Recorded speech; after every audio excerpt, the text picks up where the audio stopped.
Sir ఇప్పుడు మీరు Congress party ఎమ్మెల్యేగా ఆలేరు ప్రజలకు సేవ చేస్తారా లేకపోతే ఎమ్మెల్యేగా ప్రజాప్రతినిధిగా ఆలేరు ప్రజలకి సేవ చేస్తారా? అంటే నన్ను నాయకుడిగా కాకుండా సేవకుడిగా గుర్తించారు కాబట్టి ఇలా ఐలే అందరినీ కలుపుకోపోతాడు. అందరి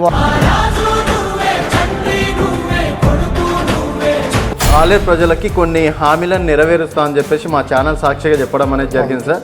సో డెఫినెట్గా గుర్తున్నాయి, ఒకసారి గుర్తుకు చేయమంటారా? ఇప్పటికీ 30 మందికి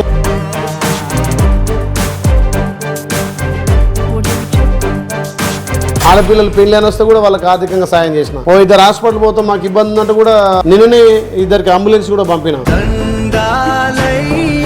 సార్ ఇంకోటి చాలా మంది ప్రభుత్వం ఎక్కువ రోజులు ఉండదు, సంవత్సరం వరకే ఉంటాయి.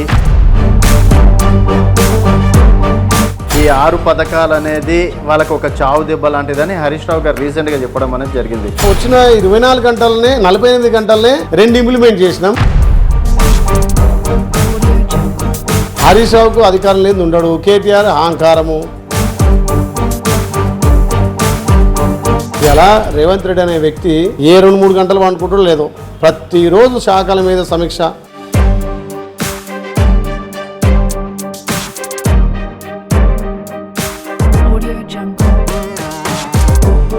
మీకు ఎట్లా అనిపిస్తుంది సార్? అంటే టీపీసీసీ అధ్యక్షుడు రేవంత్ రెడ్డి టీంలో చేశారు, ఇప్పుడు ముఖ్యమంత్రిగా రేవంత్ రెడ్డి టీంలో చేస్తున్నారు. సో అప్పటికి ఇప్పటికి రేవంత్ రెడ్డి గారు దాంట్లో ఏమైనా తేడా కనిపించిందా మీకు? ఇలా రేవంత్ రెడ్డి అనే వ్యక్తి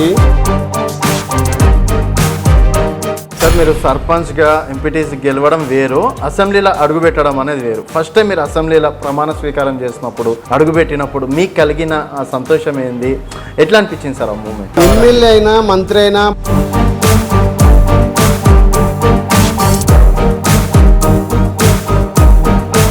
మంత్రిగా అవకాశం వస్తుందని చెప్పేసి అనుకుంటున్నారు? రాసి పెట్టుకుని ఆ రోజు కూడా చెప్పిన. మేము కూడా సర్వే చేసినప్పుడు కూడా మీరు అన్నట్టు మేము బీర్లే కేసామన్నారు కానీ కాంగ్రెస్ పార్టీ కోసం ఏ ఓటేసామని ఎవరు అనలే. మీ ఛానల్ కూడా నిజంగా నిజాలను బాగా వెలికి తీసింది కాబట్టి మీ ఛానల్ ద్వారా నాకు కూడా ఎక్కువ పబ్లిసిటీ వచ్చింది. ఎందుకంటే